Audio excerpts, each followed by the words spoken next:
Ainda Não É Amanhã é o primeiro longa-metragem da diretora Milena Times e trata da questão do aborto na adolescência, de uma maneira que foge completamente de qualquer tipo de tabu, propondo uma discussão assim, ó, direta, livre, horizontal, se aprofundando de fato nos temas que permeiam essa questão. A autonomia do corpo da mulher, as redes de acolhimento e maternidade compulsória. A gente conversou com a diretora, com a atriz Maiara Santos, que faz a protagonista Janaína, e com a produtora Thaís Vidal. Então confere esse papo imperdível. O filme ele parte de um desejo de entrar nessa família composta por mulheres, né? Acho que mais da metade dos lares brasileiros são chefiados por mulheres hoje em dia no Brasil. E apesar dos avanços em métodos de controle reprodutivo, ainda é muito comum no Brasil, principalmente para determinados estratos sociais, uma gravidez precoce, né?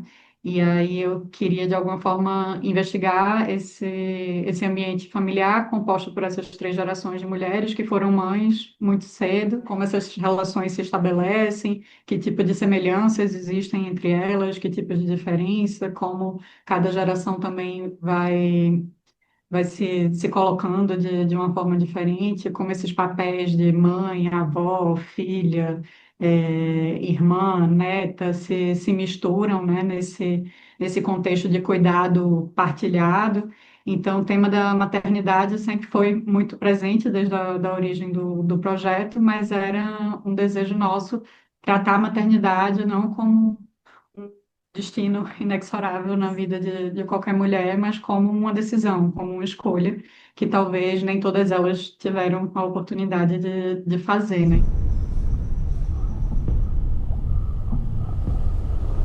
A Janaína, ela tem um papel, de uma certa maneira, ela concentra essa complexidade da maternidade compulsória, porque ao mesmo tempo, quando ela se descobre grávida, ela está exercendo uma mistura de construção entre mãe, filha e neta, porque ela está nesse ambiente, ela também está vivenciando isso na própria, está experienciando isso na própria existência dela, né? Tem uma quebra de ciclos, né? A gente entendeu que essas mulheres estavam dentro de um ciclo de levar à frente a maternidade, e a Janaína é a primeira que para e reflete sobre esse ciclo e quebra esse ciclo, né? Então, mostrar também esse processo de decisão, de como essa decisão, na verdade, ela já estava imposta para ela, né? Desde o primeiro momento, mas enquanto que isso, para ela também foi super angustiante entender que era isso que tinha que ser também,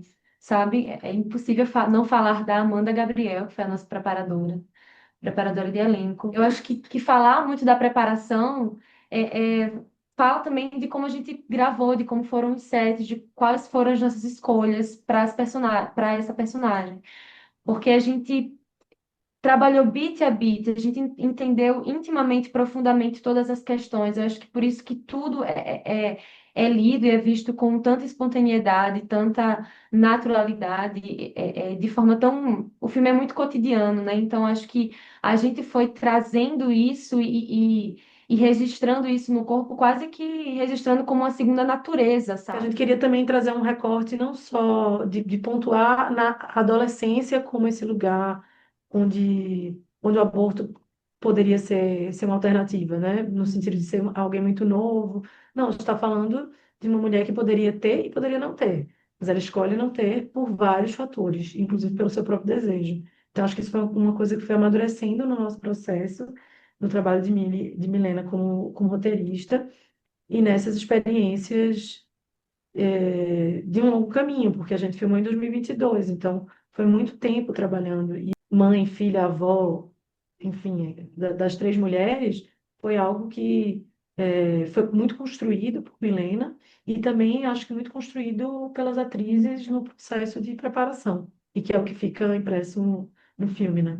Na hora que a gente entende que o tema principal do filme é maternidade e que a gente vai, dentro desse grande guarda-chuva, abordar o tema do aborto, sempre foi uma, uma diretriz, né, nossa, uma perspectiva de encarar o aborto como um evento que é mais cotidiano na vida reprodutiva das pessoas do que a gente imagina. O que a gente vive, na verdade, é um ambiente de completo tabu e silenciamento. Então, eu acho que, da mesma forma que a gente quis abordar essas relações e esses ciclos, essa tendência, né, a uma gravidez precoce, a gente também quis abordar o aborto a partir dessa perspectiva de ser uma prática mais comum do que a gente imagina, mais cotidiana do que a gente imagina,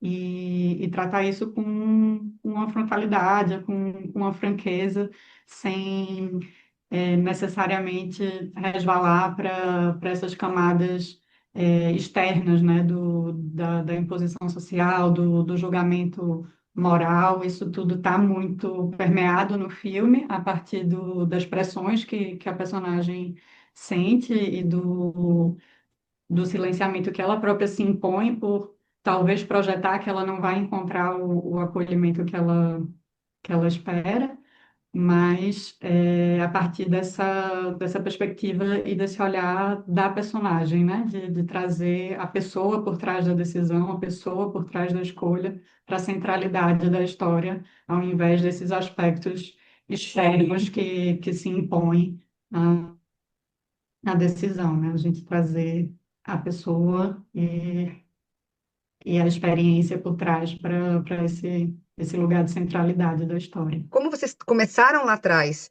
né, esse projeto, ele passou por mudanças governamentais também. A gente está falando de fundo setorial, a gente está falando de uma questão que é tabu. Eu já vou meio perguntar, respondendo, porque eu sei que com certeza houve uma resistência enorme no caminho, assim. Aquele momento, no cenário que a gente estava vivendo, assistindo, inclusive, enfim, eventos de censura a projetos que foram aprovados em algumas instâncias dos editais, e depois a gente viu o que aconteceu depois. Eu confesso que houve, sim, momentos que eu achei que esse filme não ia sair do papel.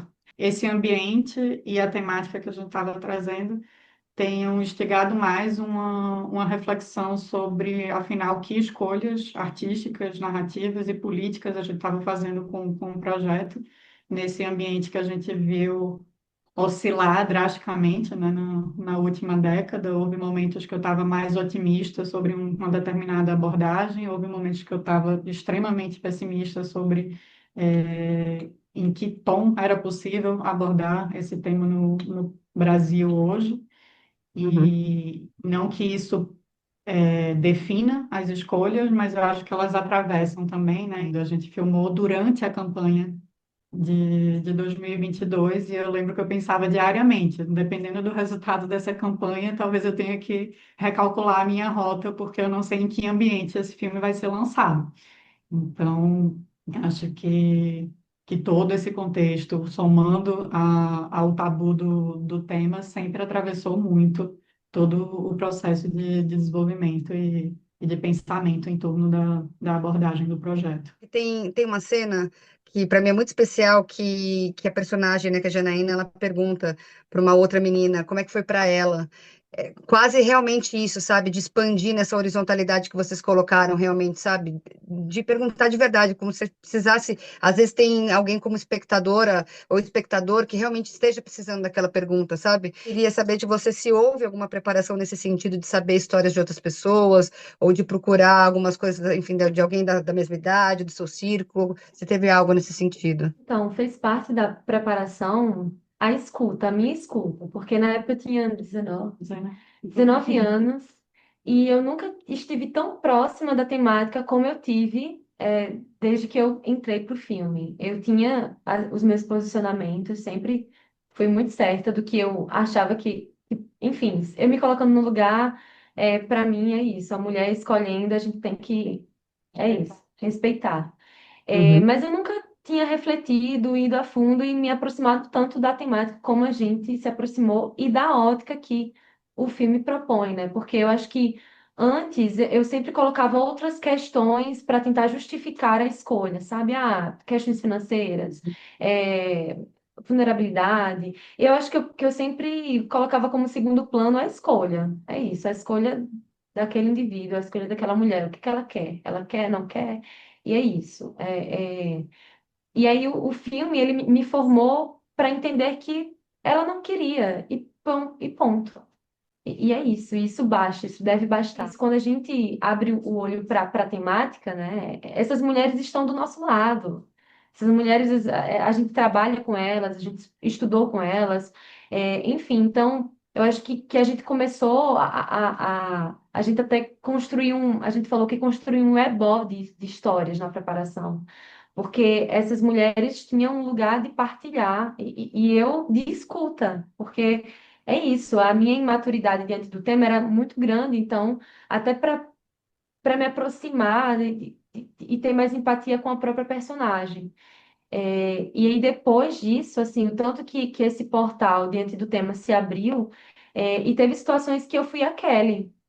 Então, o filme me formou nesse lugar, sabe? Acho que direcionou, ampliou meu olhar, tanto diante da temática, tanto diante de como a gente, quando a gente tiver próxima dessa temática, tão próxima assim, como a gente deve também se portar, porque é um lugar tão ausente de assistência, de escuta, de acolhimento, de empatia, que eu acho que quem acompanha também uma mulher que passa por isso, sabe? Ter esse olhar, ter essa empatia, ter essa proximidade e também entender que é isso, a gente vai junta, se você escolhe isso, a gente vai. Não é só uma questão sua, passa a ser minha também. Eu acho que puxa a gente para isso, sabe? Então me puxou para isso. Acho que o filme me trouxe essa maturidade diante da temática, que foi super essencial, assim, como mulher, sabe? O momento de estreia comercial é sempre de muita ansiedade também, porque eu acho que é chegar num público que extrapola o público de festivais pelos quais a gente já passou, que é talvez a oportunidade de dialogar com um público mais diverso mesmo, mas talvez não ter mais aquele ambiente de troca que o festival proporciona, né? Então o filme começa a andar com as próprias pernas. Mas eu acho que esse momento que a gente está vivendo com o cinema nacional é muito especial, então acho que seria muito bom também aproveitar desse ambiente de interesse pelo cinema nacional, para que as pessoas assistam não só os filmes que estão talvez, né, indicados ao Oscar, mas que entendam, né, que a gente tem uma produção muito rica, muito diversa e que de repente se abra mais a descobrir essa produção nacional que é tão vasta hoje em dia. Quem sabe até os próprios exibidores se abram um pouco mais para criar esses espaços para o cinema independente nacional e que a gente consiga alcançar um público mais ampliado e mais diverso também. Oi, gente, me chamo Mayara Santos, faço a Janaína no filme Ainda Não É Amanhã. Eu sou Milena Times, diretora e roteirista do filme. Sou Thais Vidal, produtora do filme. E gostaríamos de convidar vocês a assistir nosso filme nas telas de cinema, nas salas de cinema aí de todo o Brasil. Esperamos por vocês.